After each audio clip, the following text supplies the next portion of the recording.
It was the sound of my name that stopped me in my tracks. Not spoken with affection. Not even with the half-polite tone strangers use at the grocery store. No, it was said like an object, like something to be passed around. She'll sign it.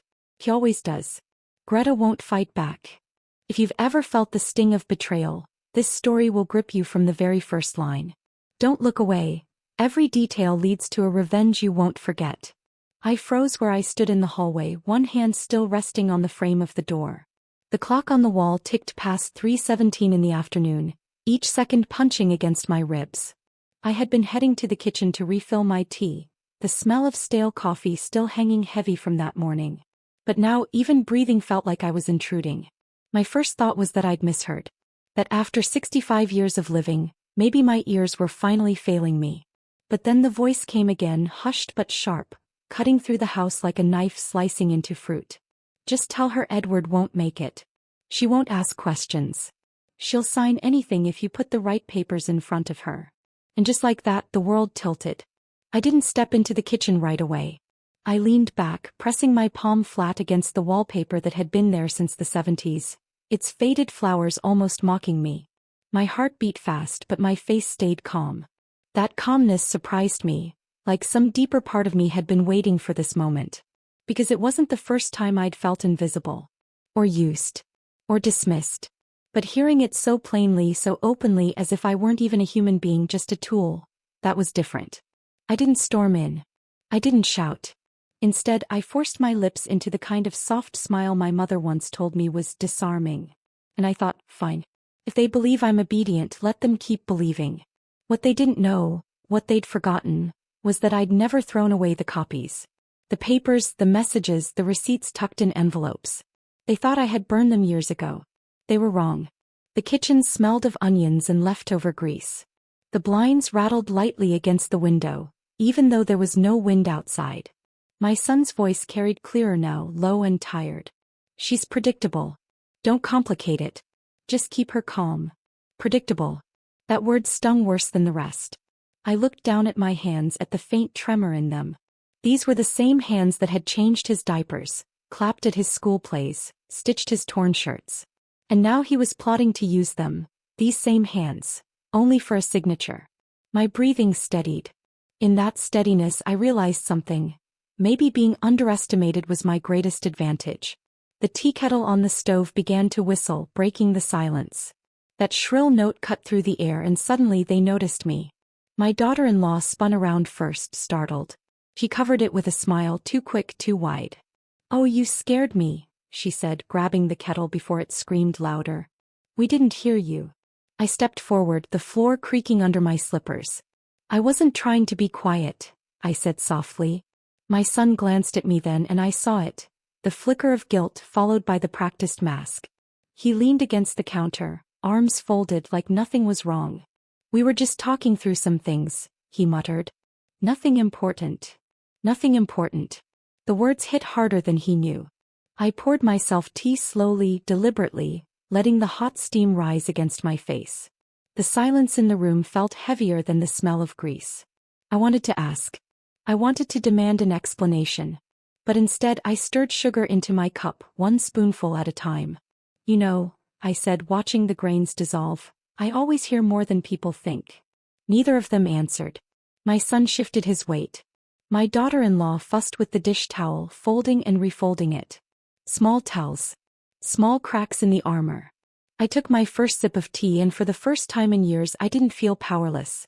Later that evening I pretended to forget. I laughed at dinner, forced my fork through the meatloaf, nodded at stories I'd heard a dozen times before. They relaxed, thinking the moment had passed. But inside I was replaying every word. She'll sign anything. When the dishes were washed and the lights dimmed, I slipped into my room. The carpet muffled my steps, but my heart pounded loud enough to make up for it. I pulled open the drawer of my old desk, the one they never bothered to check. Beneath faded greeting cards and yellowed photographs, I lifted out a manila envelope. Inside were the copies, letters, bills, small things I had tucked away over the years. Pieces of a puzzle I hadn't yet put together. Till now. Sleep didn't come that night. Every time I closed my eyes I heard it again. She's predictable. She won't fight back. At midnight, I sat by the window staring at the quiet street outside. The lamppost flickered, casting weak light over the cracked pavement. Somewhere a dog barked, then fell silent. I thought of my husband gone these past 10 years. I wondered what he would have said if he'd been alive to hear our own son speak about me like that. Would he have raged? Or would he have sat calm the way I had and let them trap themselves with their own words? I wrapped the shawl tighter around my shoulders. For the first time in a long while, I didn't feel like a victim. I felt like someone waiting. Someone planning. The next morning I brewed coffee like always. I buttered toast. I hummed under my breath. My son walked in yawning, scratching his head, acting like everything was normal. But I noticed it now, the way he avoided eye contact, the way he rushed his words. I noticed everything. "Morning," I said lightly, sliding the plate toward him. He nodded, chewing too quickly. "Morning." He didn't realize the power had already shifted. That I was no longer predictable. That my silence wasn't surrender. All day I moved like a ghost in my own house. Watching. Listening. My daughter-in-law whispered into the phone, turning away when she saw me. My son scribbled something on a form, folding it too quickly when I passed by. They thought they were clever. But their very caution betrayed them. I smiled when I caught my reflection in the hallway mirror. Not the smile of a fool. The smile of someone who has stopped underestimating herself. That evening, as the sun sank low, painting the living room gold, I decided I couldn't wait any longer. I stepped into the kitchen where they sat side by side, pretending to discuss groceries. The table was cluttered with papers, some half hidden beneath others. My eyes caught a glimpse of a form, my name at the top. I pulled out the chair opposite them and sat down. Fully. Deliberately. The room went quiet. Even the ticking clock seemed to pause. I folded my hands on the table and looked directly at my son. My voice came out calm, steady, but sharper than any blade.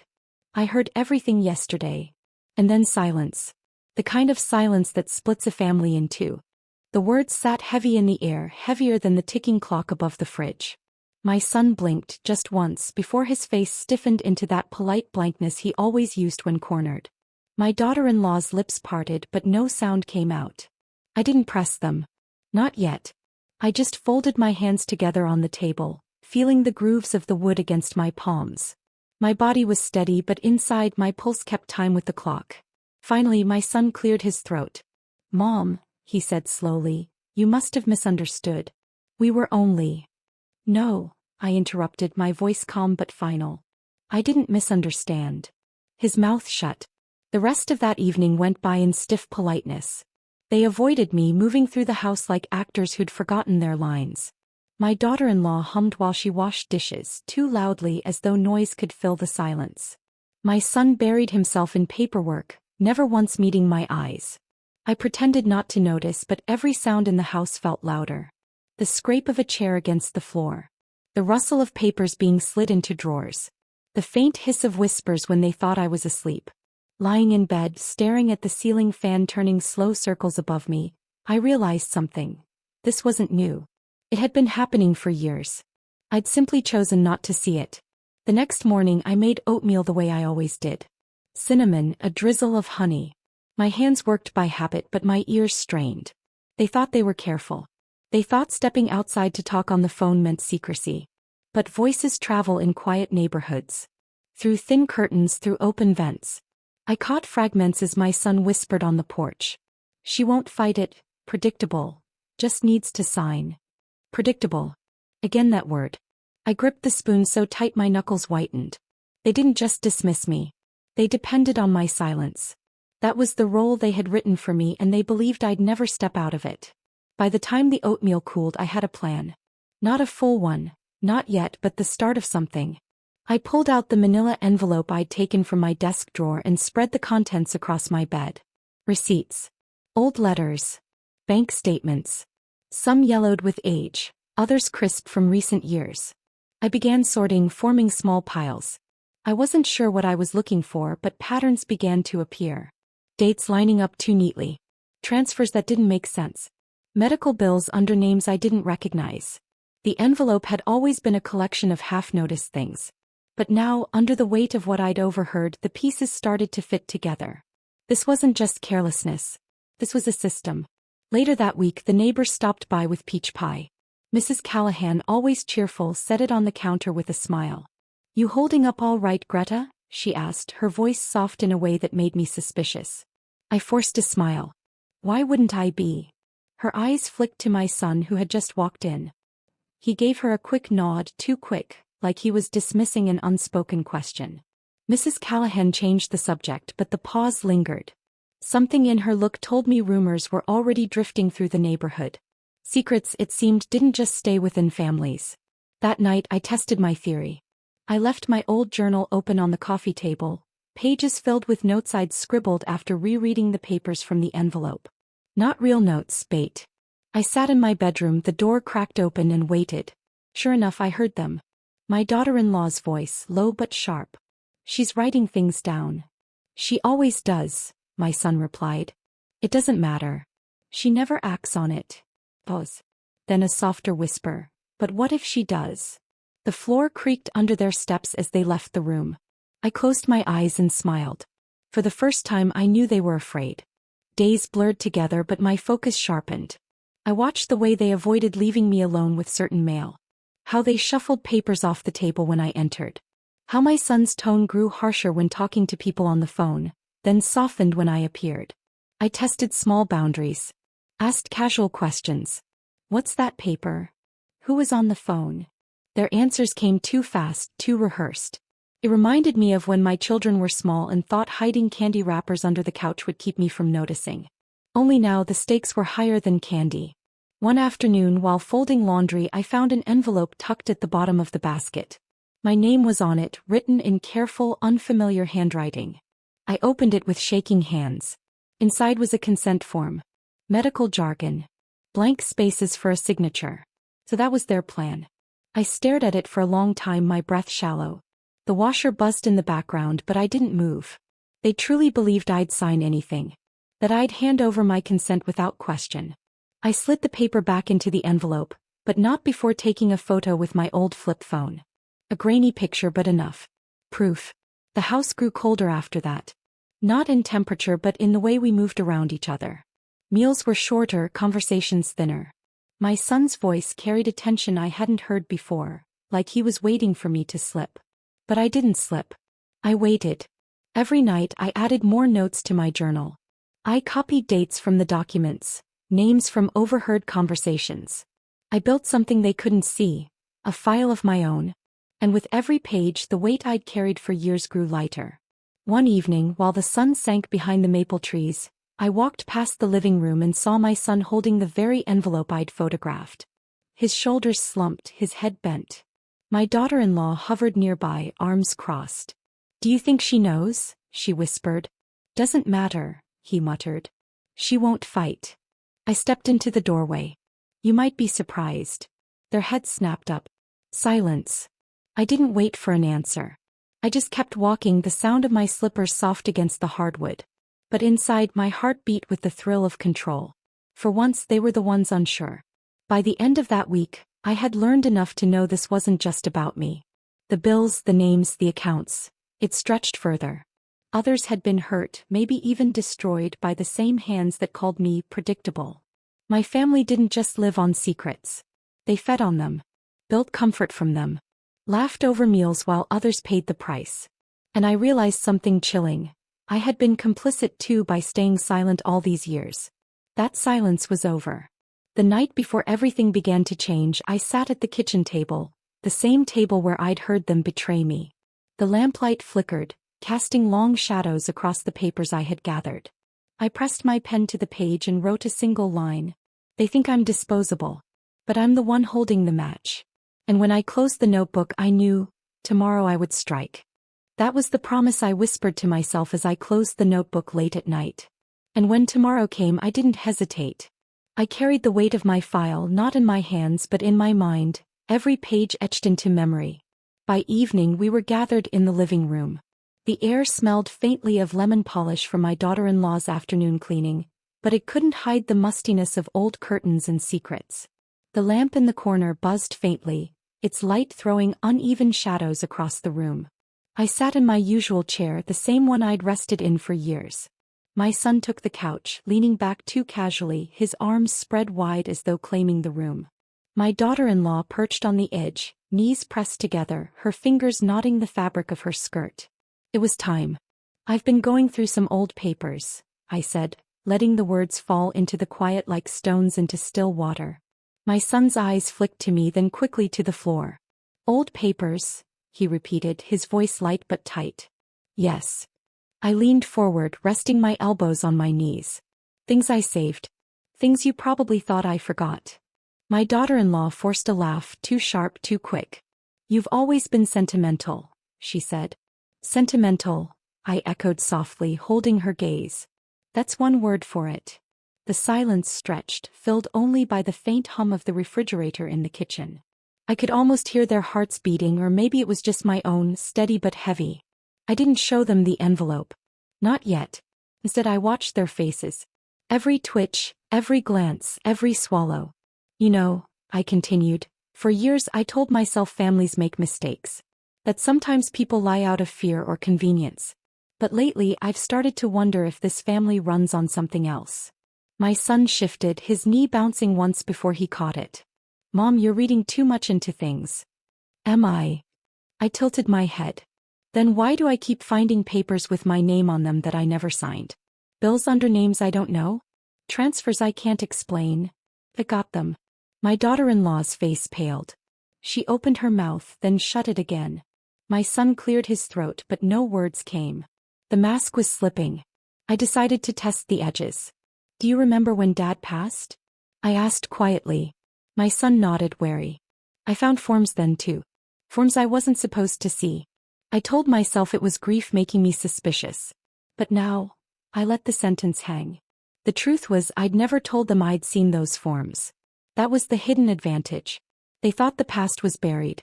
They thought time had erased my memory. But I had kept it alive, tucked in corners, waiting for the day it would matter. And today it mattered. The room felt smaller by the minute, the air pressing in. I could smell the faint tang of nervous sweat beneath the lemon polish. My son rubbed the back of his neck, his old habit when caught in a lie. Finally he spoke. Mom, you're overcomplicating this.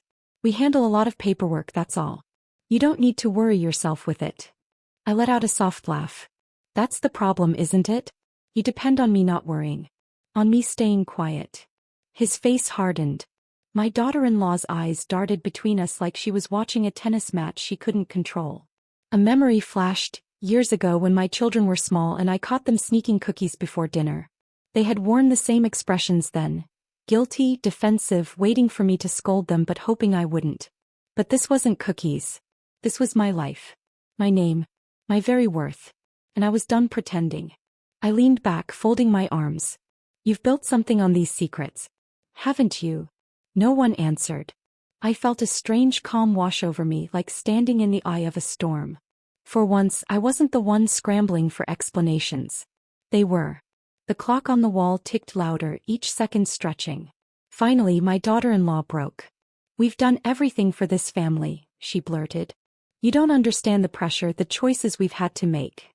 Choices, I interrupted, my voice sharp. Yes, choices. And not once did those choices include telling me the truth.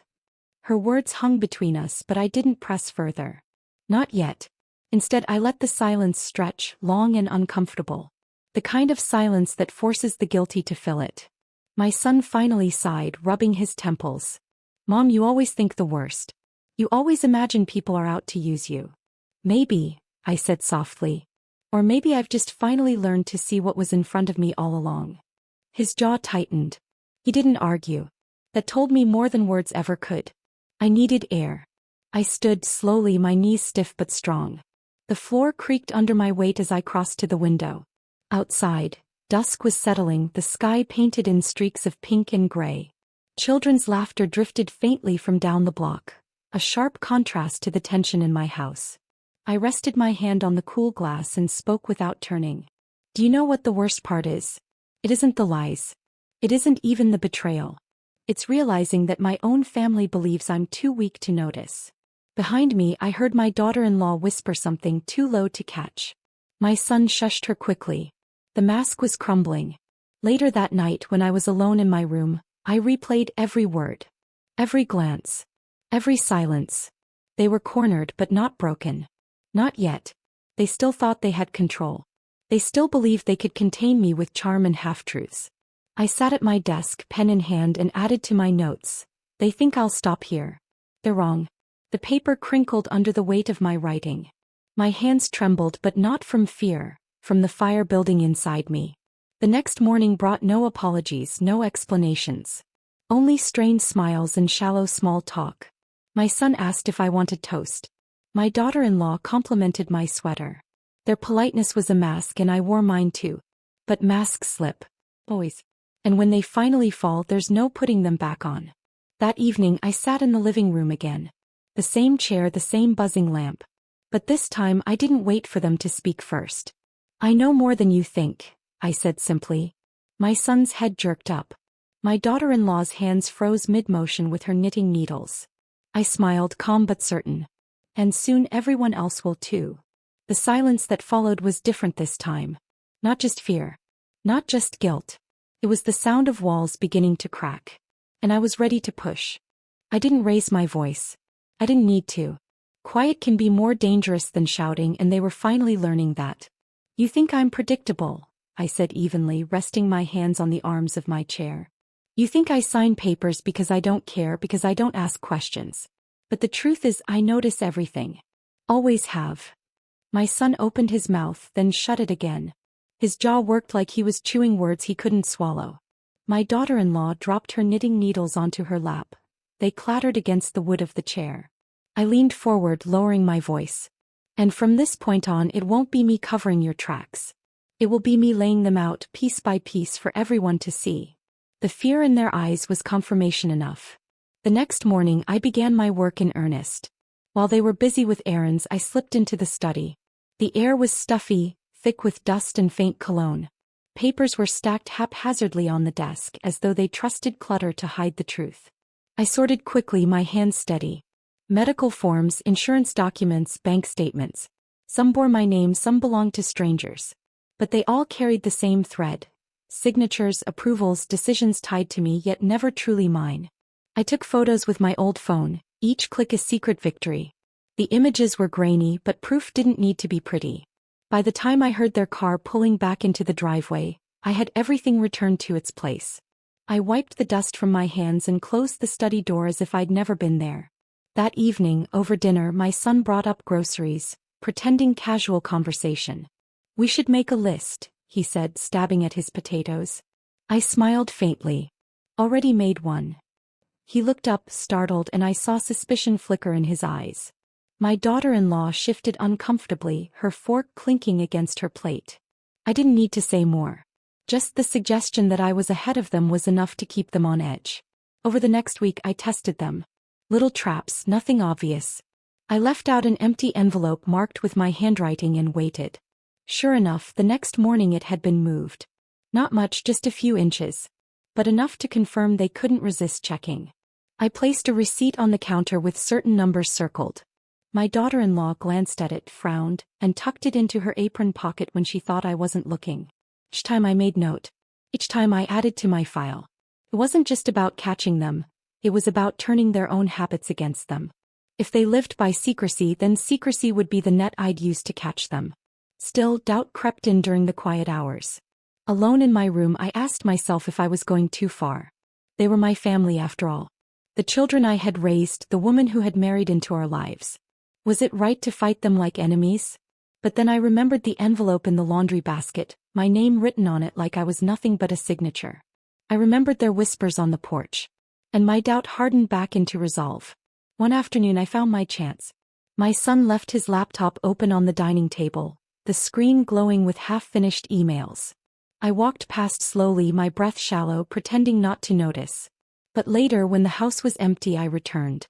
The emails were worse than I'd imagined. Not just about me, about others. Agreements, payments, quiet transactions that spoke of lives bargained away. Each line was another stone in the wall of betrayal they had built. I copied what I could by hand into my notebook, my fingers trembling. The words felt heavy, but they also felt like power. When I heard the garage door rumble open, I snapped the notebook shut and placed it back in the drawer. My hands were still shaking as I poured myself a glass of water, but my face was calm when they walked in. I began to feed them small doses of doubt. A comment here, a question there. Funny how bills keep arriving for people I've never met. Strange how my name shows up in places I never go. Each time I watched their reactions. The way my son's hand twitched. The way my daughter-in-law's smile tightened.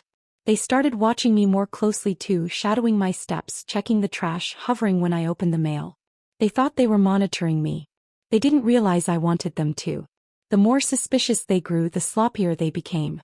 One night, while they whispered in the kitchen, I walked in without warning. They fell silent instantly, their faces pale. I reached for a glass of water, the cool surface slick against my palm. You know, I said, turning slowly, it's fascinating. The more you try to hide, the more obvious you become. I let the words hang, then left the room without another glance. Behind me, the silence was thick enough to choke on. But it wasn't enough to gather proof. Proof alone doesn't destroy people who thrive on secrets. It has to be used, placed carefully where it cuts deepest. So I began planting seeds. I spoke casually to Mrs. Callahan next door, dropping small hints. Funny how paperwork piles up around here. Sometimes I wonder if I'm even needed at all. Her eyes narrowed with curiosity. I knew word would spread, as it always did in neighborhoods like ours. I made a point of visiting the pharmacy in person instead of sending them. I chatted with the clerk, asked questions about billing, let my surprise show when charges didn't add up. By the time I left, I knew she would remember. At night, I lay awake and thought about timing. Too soon and they'd cover their tracks. Too late and I'd lose my edge. I thought about the years I had stayed quiet, believing silence kept the peace. But silence had only fed them. Now it was my turn to feed them, with fear, with uncertainty, with the gnawing suspicion that their tricks were unraveling. One evening, after another strained dinner, I caught my son watching me across the table. His eyes searched my face as if trying to decide how much I knew. I set down my fork and met his gaze evenly. You should be careful, I said softly. Sometimes the truth comes out in ways no one expects. His knife slipped against the plate with a sharp screech. My daughter-in-law flinched. I smiled, folded my napkin and left the table. From that night on, the balance shifted. They no longer treated me like a silent fixture in the house. They hovered, they questioned, they snapped at each other when they thought I wasn't listening. And every moment of their unraveling I wrote down. Every argument, every slip of the tongue, every document I found tucked where it didn't belong. The file grew thicker, heavier, and so did my resolve. They had built a life on tricks and secrets. But now those tricks were mine to use. And soon they would learn the most painful lesson of all. That the person they thought was predictable had become the one thing they could never control. The moment came sooner than they expected. It was a Tuesday morning, cool and gray, the kind of day that felt heavy with rain before the clouds broke. My son shuffled into the kitchen, rubbing his temples, while my daughter-in-law fussed with the coffee maker. Their voices were low, clipped. Tension hung between them like a rope pulled too tight. I sat at the table, my notebook closed neatly in front of me. My heart was steady.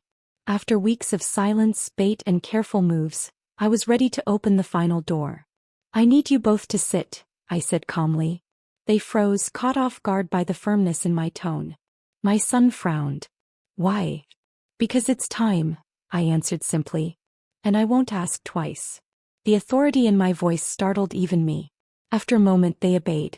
I slid the envelope across the table. Not the bait I'd left before. Not scraps or fragments. This was the file, thick, heavy, overflowing with weeks of notes, photographs, copies and dates. Their eyes darted to it like it might explode. What's this? My daughter-in-law whispered, her voice trembling. Everything, I said. Every lie. Every form. Every time you used my name as if I didn't matter. My son reached for the envelope, but I placed my hand firmly on top. His skin felt clammy against mine. I shook my head. Not yours to take anymore. This belongs to me. The silence stretched, broken only by the faint hum of the refrigerator. My son leaned back, forcing a laugh, but his voice cracked. You wouldn't. I already have, I cut in. My voice was steady, colder than I'd ever heard it. Neighbors know. Clerks know. And soon more will know. This isn't a secret you can bury anymore. My daughter-in-law's hand flew to her mouth. She looked pale, her eyes darting like a trapped animal's. You don't understand, she began. No, I said sharply. You don't understand. You've mistaken silence for weakness. But silence was my shield. And now it's your weapon turned back on you. They sat there stunned, and for once I let them drown in their own panic. I stood, pulling the curtains open wide. The gray light of morning spilled in, harsh and unflattering. Made them look smaller, almost fragile. You've built everything on my compliance, I said, staring at them with a steadiness that surprised even me. But from now on you'll build nothing. Not on me. Not on anyone else. My son finally broke, his voice harsh. You can't do this. You'll ruin us all. Not all, I said quietly. Just you. The next days unfolded like dominoes falling. I had left enough crumbs with neighbors, enough hints at the pharmacy, enough whispers where they would spread. And spread they did. People began asking questions, not to me but to them. Why were certain bills in my name? Why were accounts being shifted? Why did whispers about signatures follow them wherever they went? Their masks cracked faster now. Arguments erupted behind closed doors. My son's voice rose, angry and panicked. My daughter-in-law cried in hushed tones, pleading for calm. And through it all I moved quietly, steadily, never raising my voice, never showing fear.